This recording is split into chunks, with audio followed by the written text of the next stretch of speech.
What's going on, guys? It's Mike from Powers Crafts and Camping. Today I'm coming at you with a knife review of the Spyderco Paramilitary 2. So stick around. So the Spyderco Paramilitary 2 is one of the most known lines of knives from Spyderco. As you can see, I have two of them. I do love this knife very much. I'm just going to go ahead and start by saying that. I don't have the specs for it. If you want the specs for it, you can look them up online or go to another video. Someone else has already said it. I don't really care much for specs. I think it's a 3.5 inch blade with like a 3 1/4 inch cutting edge, and I think it's like a 4 inch handle or something like that. But not too sure on that. So I have carried this one.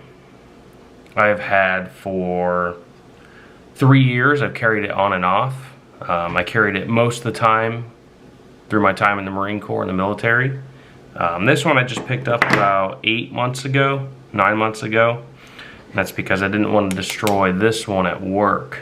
My wife bought me this one. It's sentimental to me, so I don't want to risk breaking this one. I'm okay with doing something bad to this one and regrinding it, but this is kind of like, I'm only going to cut packages and carve wood with this one sometimes.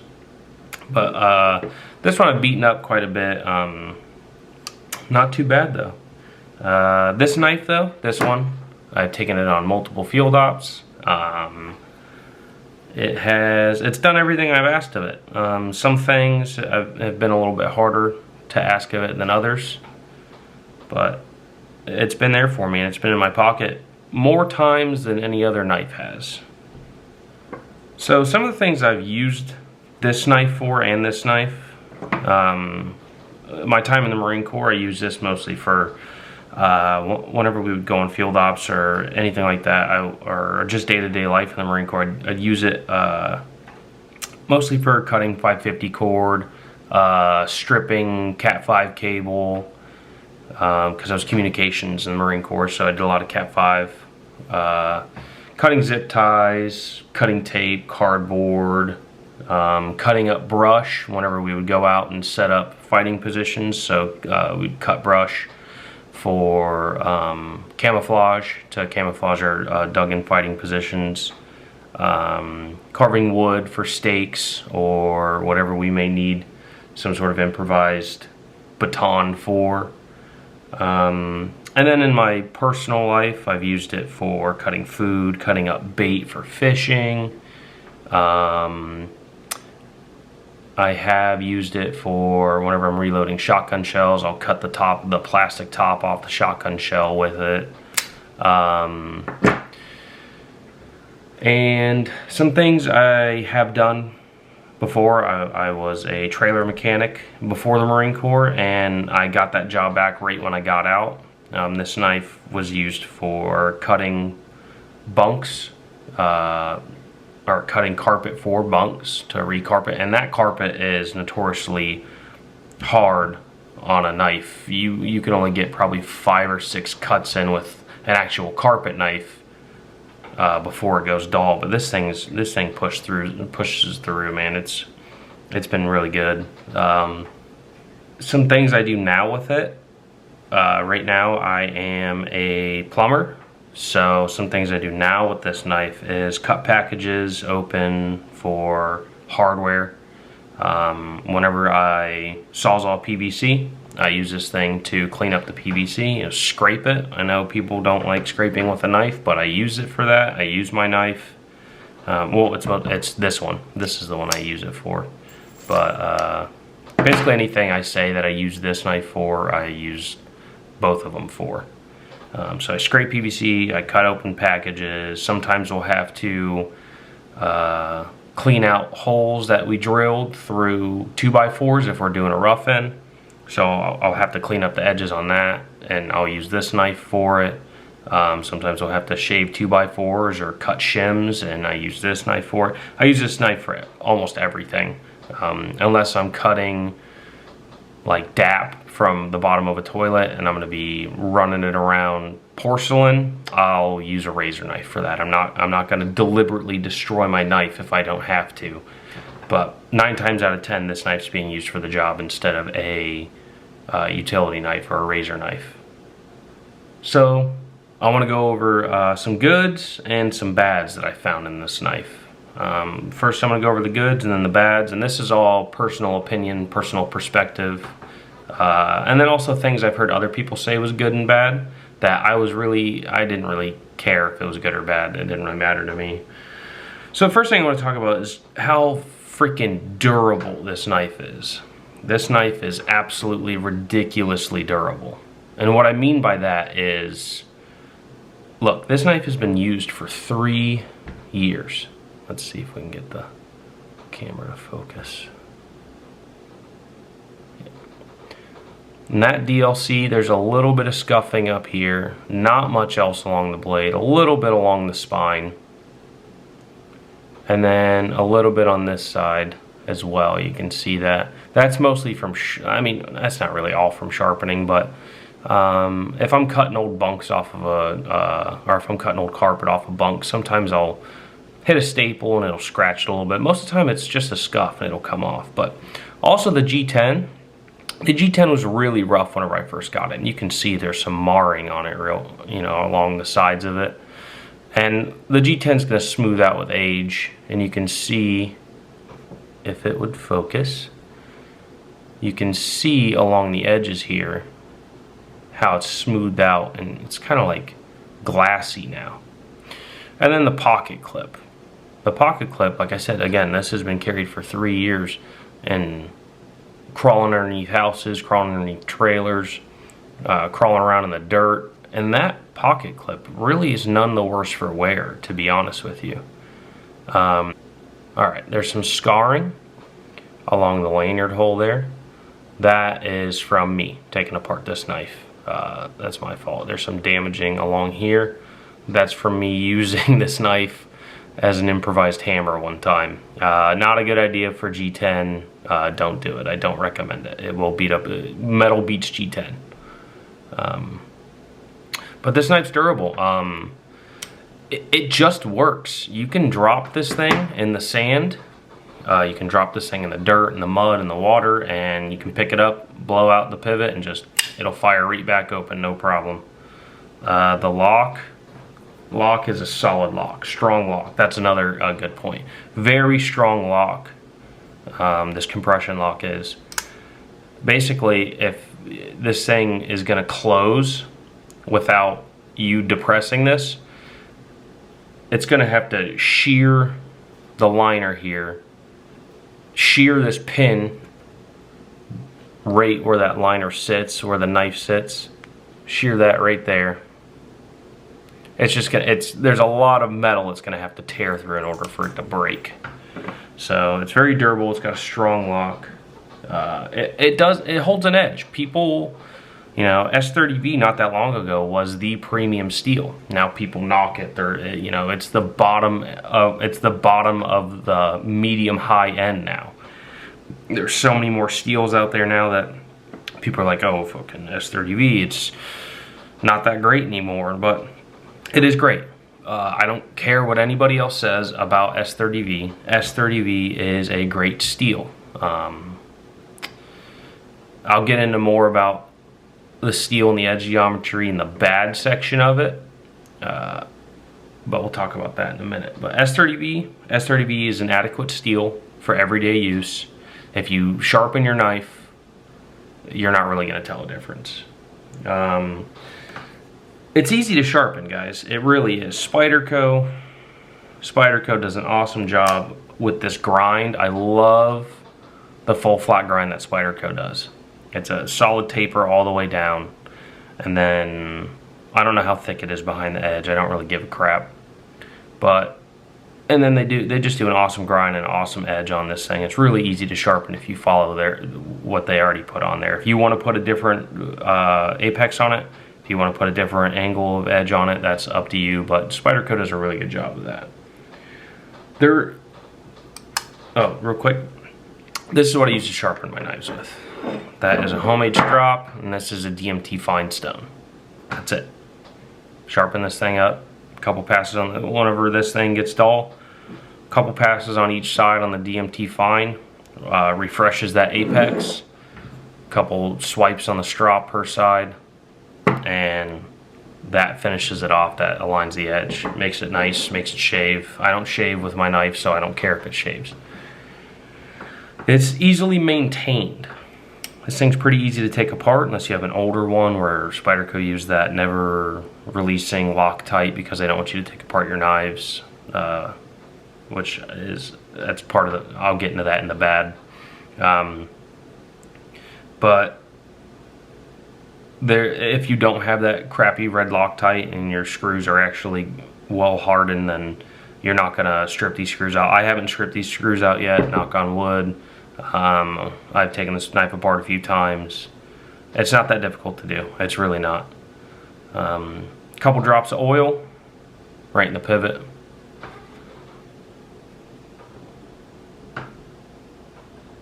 Right in the pivot there. I put a couple drops on the stop pin. Put a couple drops on the stop pin, and it's good to go. It's ready to rock and roll. It's a stainless steel and it's coated, so I don't really worry about oil in the blade.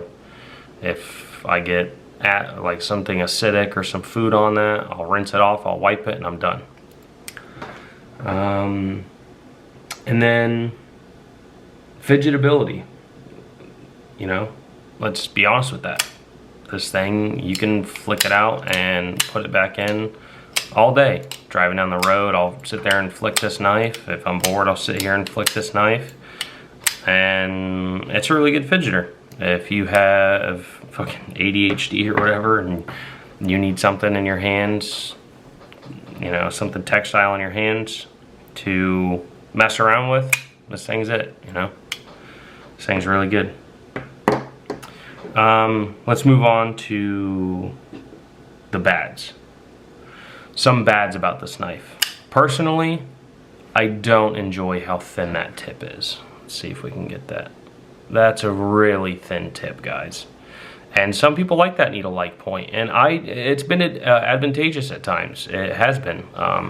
It has come in handy, but most of the time whenever I'm using this knife and I need something with a stronger, I just wish it had a stronger tip sometimes. Not all the time. I know there's Spyderco knives that are comparable to the Paramilitary 2 that have stronger tips, but I like this knife.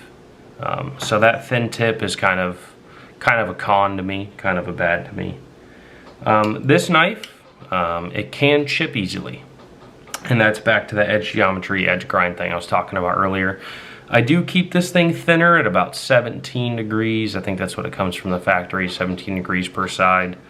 So if you are cutting something and you hit a rock or hit a staple or something, this thing, it's not very forgiving in that aspect. There is times where it's rolled and it's been fine, but most of the time it chips, which I don't enjoy because it's a pain to sharpen it. It's not a pain to sharpen the chip out, but it's just time consuming.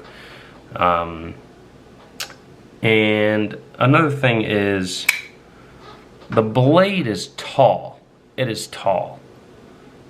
Some people, they don't care, but the blade is tall. That's me. Here, compared to my ProTech TR3 here, that's a tall blade, man. Like, look at that. That's a good ½ inch taller.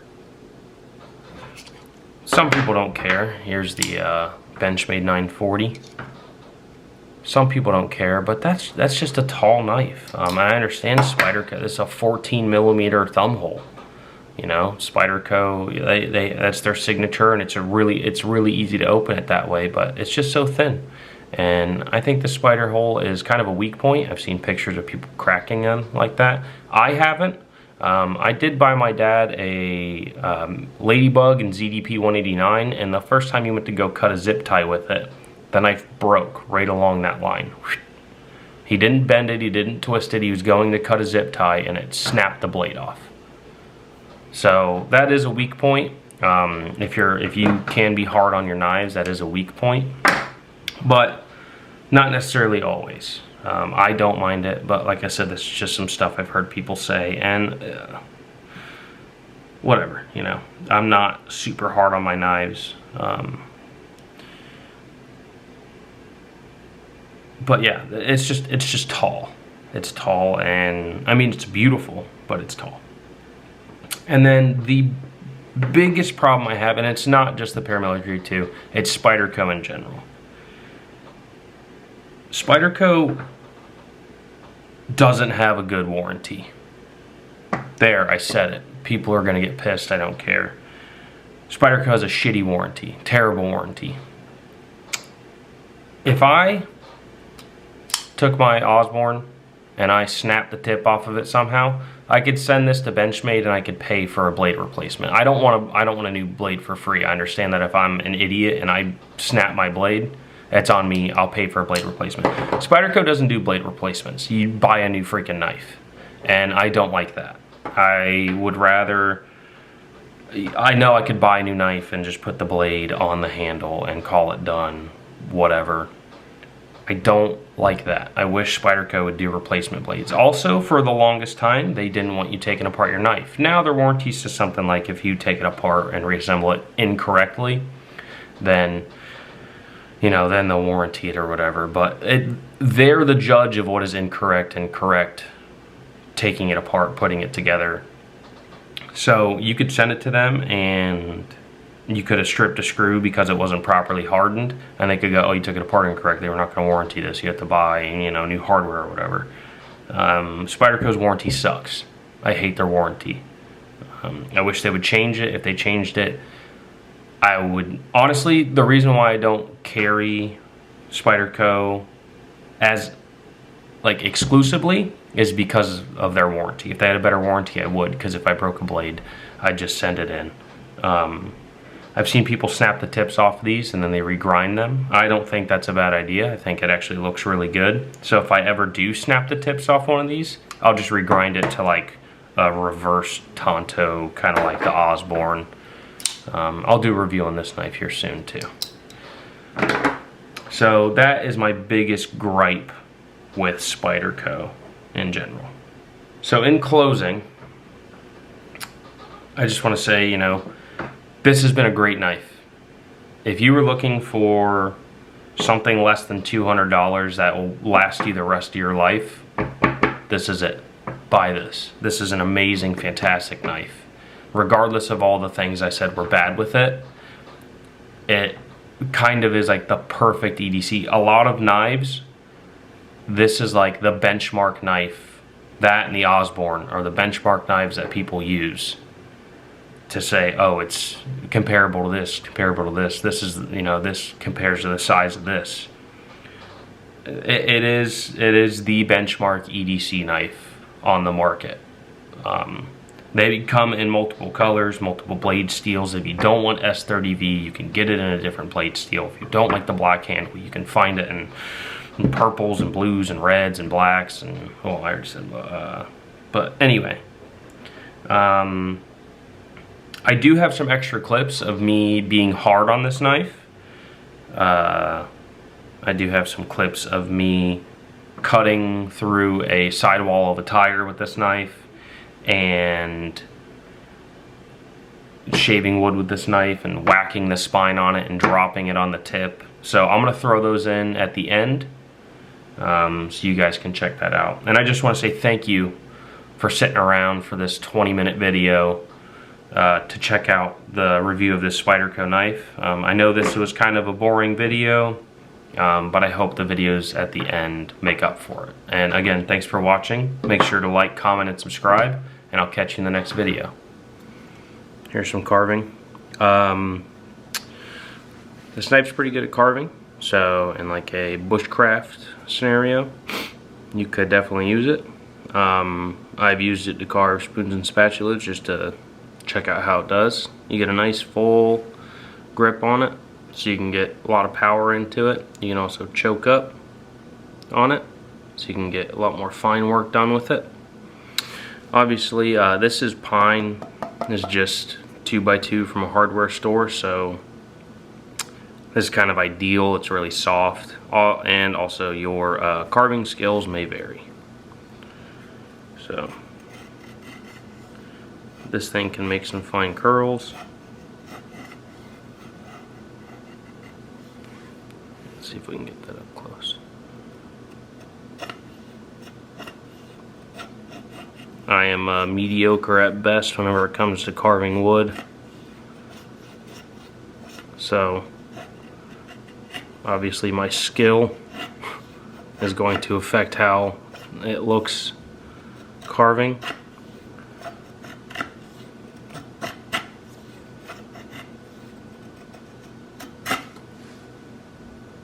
Here. So here's some of those curls. See if I can get it to focus. There we go. Like I said, this thing's pretty good at making some fine carving, some fine curls. I am not. Excuse me, sorry, I had to clear my throat. I'm not that great at making curls, but this thing's pretty good. Spyderco does a good job with their grinds. I haven't altered the grind on this thing. I've just sharpened it where it's at, which I think it's like 15 or 17 degrees per side, somewhere along there. There's a little knot there, so I'm kind of going over that a little bit, you see. But this thing can make some fine shavings. I can also cut deep. And any knife is really good at carving, really. You just need something sharp and kind of thinnish.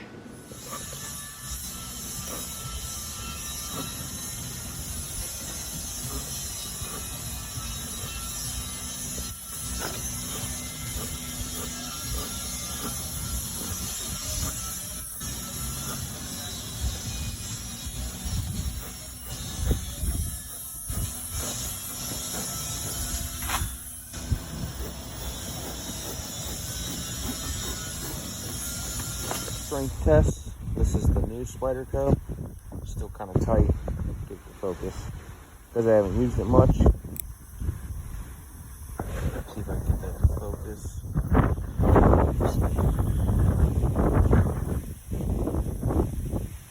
Tip is still pretty needle-like. Haven't used this at all. Not the other one. This one, however, been used a lot. You can see the tip's a little rounded. That's from sharpening, not from use. If you see here, I've already been doing some tip testing on my Paramilitary 2.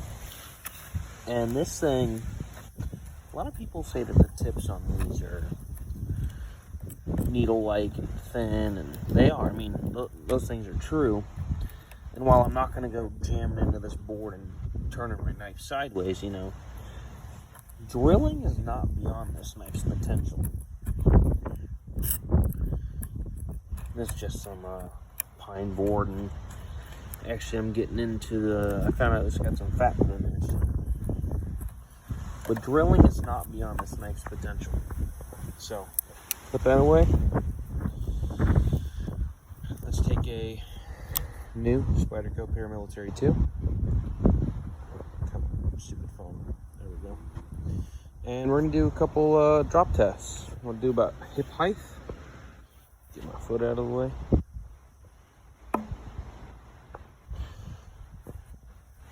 This is just to test the rigidity of the tip. Make sure it's not going to break off if I drop it tip down into wood for some reason. And let's see if I can get it to go a little bit sideways. And maybe a little bit more. Oh, that went the opposite way. And some drilling.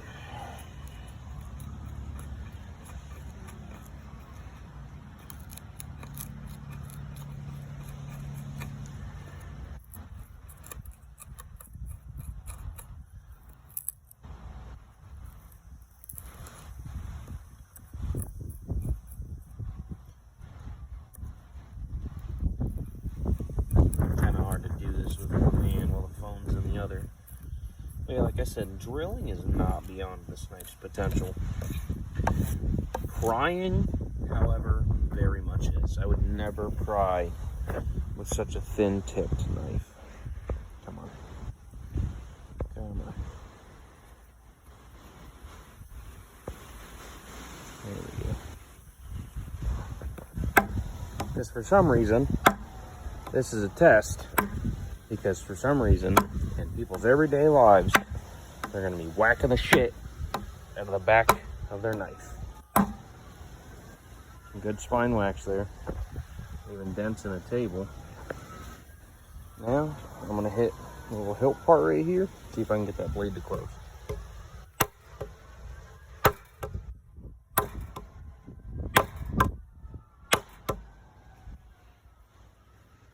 Nothing. I mean, I've got some blade play. Well, that's because I've been using this freaking thing for 2 years, and the last time I took it apart and cleaned it was whenever I first got it. But I've got some noticeable blade play. Maybe I should tighten that up. But I like the smooth action with the, you know, looser pivot screws. So I might do it. I might not.